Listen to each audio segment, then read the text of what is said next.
Assalamualaikum warahmatullahi wabarakatuh. Perkenalkan, nama saya Dio Kriswanto. Saya dari Tadris Matematika IAIN Kediri. Nah, dalam video kali ini saya akan membahas tentang teori perkembangan kognitif oleh para ahli.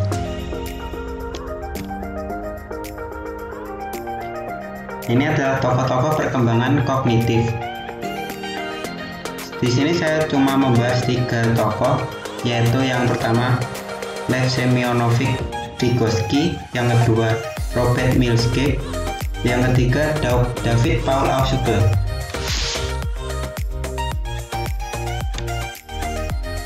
Langsung saja, yang pertama saya akan membahas tentang teori yang dikemukakan oleh Vygotsky.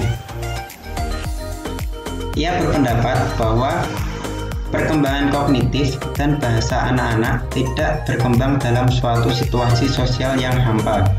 Vygotsky menekankan bagaimana proses-proses perkembangan mental seperti ingatan, perhatian, dan penalaran melibatkan pembelajaran menggunakan temuan-temuan masyarakat seperti bahasa, sistem matematika, dan alat-alat ingatan.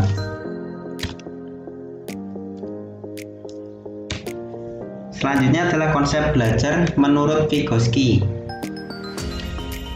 Di sini ada 3 konsep belajar, yaitu yang pertama adalah konsep zona perkembangan proksimal.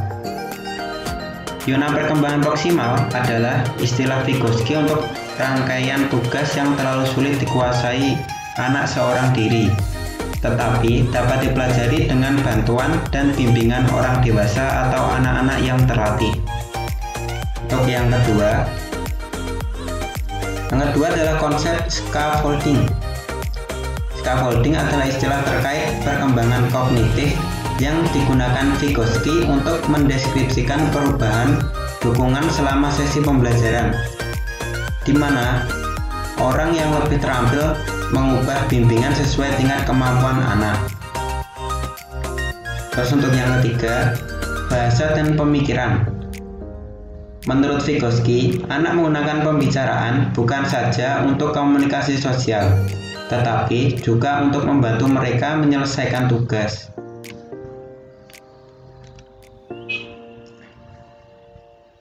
Selanjutnya adalah teori belajar Vygotsky dalam interaksi belajar mengajar.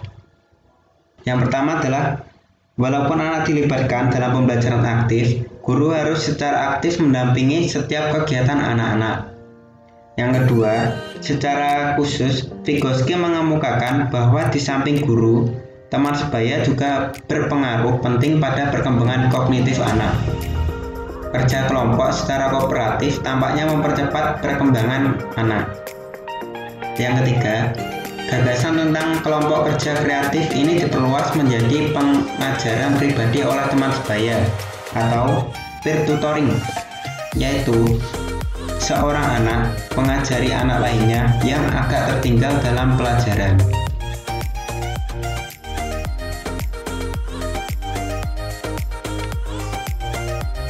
Nah, selanjutnya adalah teori belajar menurut Robert Mills-Gage.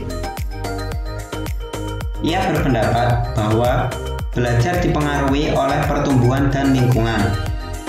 Namun, yang paling besar pengaruhnya adalah lingkungan individu seseorang. Lingkungan individu seseorang meliputi lingkungan rumah, geografis, sekolah, dan berbagai lingkungan sosial. Berbagai lingkungan itulah yang akan menentukan apa yang akan dipelajari oleh seseorang dan selanjutnya akan menentukan akan menjadi apa ia nantinya.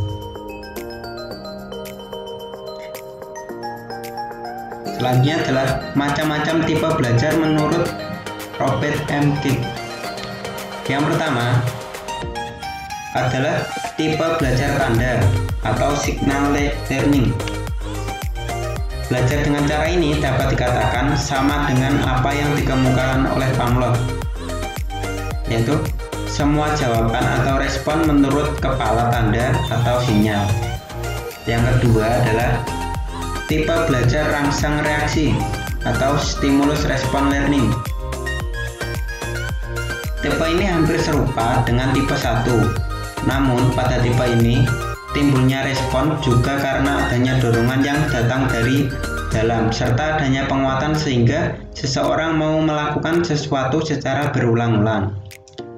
Untuk yang ketiga, tipe belajar berangkai atau chaining learning. Pada tahap ini, terjadi serangkaian hubungan stimulus-respon. Maksudnya adalah bahwa suatu respon pada gilirannya akan menjadi stimulus baru dan selanjutnya akan menimbulkan respon baru. Yang keempat, tipe belajar asosiasi verbal atau verbal association learning. Tipe ini berhubungan dengan penggunaan bahasa, di mana hasil belajarnya yaitu memberikan reaksi verbal pada stimulus atau perangsang. Untuk yang nomor 5, yaitu tipe belajar pemecah masalah atau problem solving. Tipe belajar ini menghasilkan suatu prinsip yang dapat digunakan untuk memecahkan suatu permasalahan. Yang nomor 6, tipe belajar konsep atau concept learning. Belajar pada tipe ini terutama dimaksudkan untuk memperoleh pemahaman atau pengertian tentang suatu yang mendasar. Yang ketujuh adalah tipe belajar kaidah atau rule learning. Tipe belajar ini menghasilkan suatu kaidah yang terdiri atas penggabungan berbagai konsep. Yang nomor 8 atau yang terakhir, yaitu tipe belajar membedakan atau discrimination learning.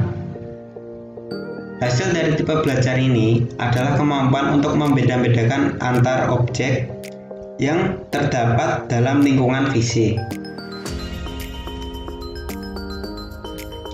Selanjutnya adalah sistematika 5 jenis belajar menurut Robert M. Keck.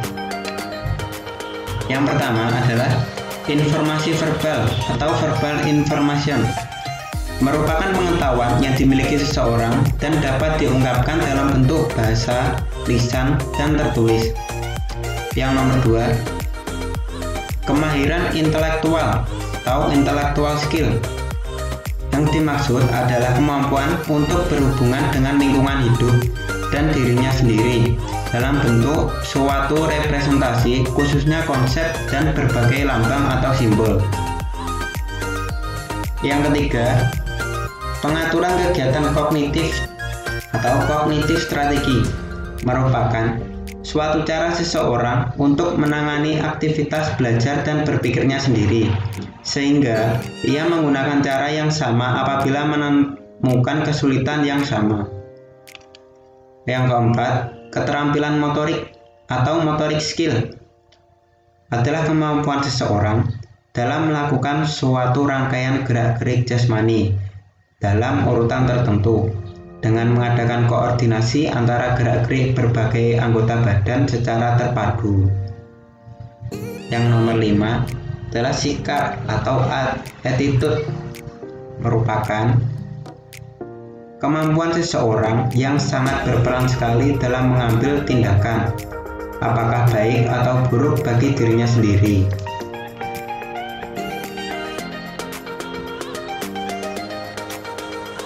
Selanjutnya adalah menurut Keck ada 4 buah fase dalam proses belajar, yaitu yang pertama adalah fase penerimaan. Pada fase ini rangsang diterima oleh seseorang yang belajar. Ini adalah beberapa langkah-langkah. Yang pertama, timbul perhatian, kemudian penerimaan, dan terakhir adalah pencatatan yang dicatat dalam jiwa tentang apa yang sudah diterimanya. Yang kedua adalah fase penguasaan. Pada fase ini akan dapat dilihat apakah seseorang belajar atau belum. Orang yang telah belajar akan dapat dibuktikan dengan memperlihatkan adanya perubahan pada kemampuan atau sikapnya. Yang nomor 3 adalah fase pengendapan atau storage phase. Sesuatu yang telah dimiliki akan disimpan agar tidak cepat hilang sehingga dapat digunakan bila diperlukan. Fase ini berhubungan dengan ingatan dan kenangan. Terus untuk yang nomor 4 adalah fase pengungkapan kembali. Apa yang telah dipelajari, dimiliki, dan disimpan dalam ingatan dalam maksud untuk digunakan atau memecahkan masalah bila diperlukan.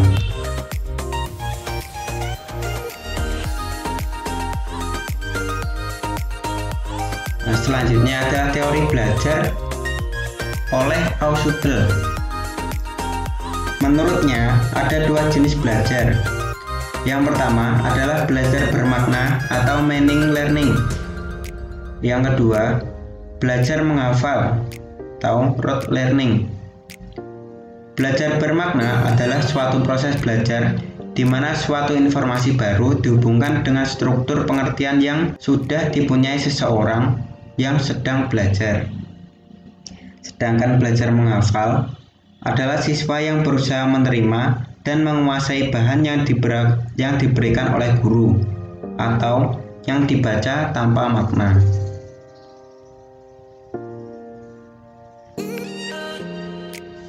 Di sini ada dua syarat untuk materi yang dipelajari diasimilasikan dan dihubungkan dengan pengetahuan yang telah dipunyai sebelumnya.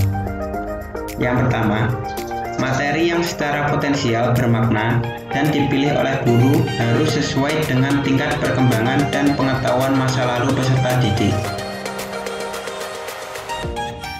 Yang kedua, diberikan dalam situasi belajar yang bermakna.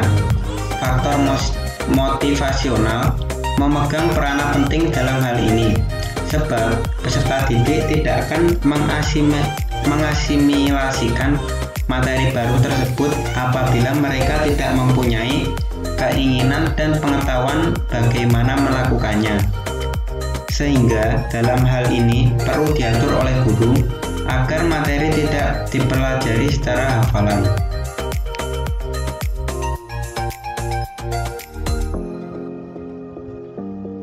Selanjutnya adalah 4 tipe belajar menurut Ausubel, yaitu yang pertama, belajar dengan penemuan yang bermakna, yaitu mengkaitkan pengetahuan yang telah dimilikinya dengan materi pelajaran yang dipelajarinya, atau siswa menemukan pengetahuannya dari apa yang ia pelajari, kemudian pengetahuan baru itu akan dikaitkan dengan pengetahuan yang sudah ada.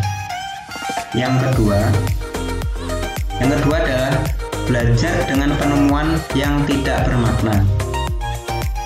Maksudnya, pelajaran yang dipelajari ditentukan sendiri oleh siswa tanpa mengaitkan pengetahuan yang telah dimilikinya kemudian dia hafalkan. Yang ketiga, belajar menerima atau ekspositori yang bermakna. Materi pelajaran yang telah tersusun secara logis disampaikan kepada siswa sampai bentuk akhir. Kemudian, pengetahuan yang baru itu dikaitkan dengan pengetahuan yang ia miliki. Terus untuk yang keempat, belajar menerima atau ekspositori yang tidak bermakna, yaitu materi pelajaran yang telah disusun secara logis disampaikan kepada siswa sampai bentuk akhir. Kemudian, pengetahuan yang baru itu dihafalkan tanpa mengkaitkan dengan pengetahuan yang ia miliki.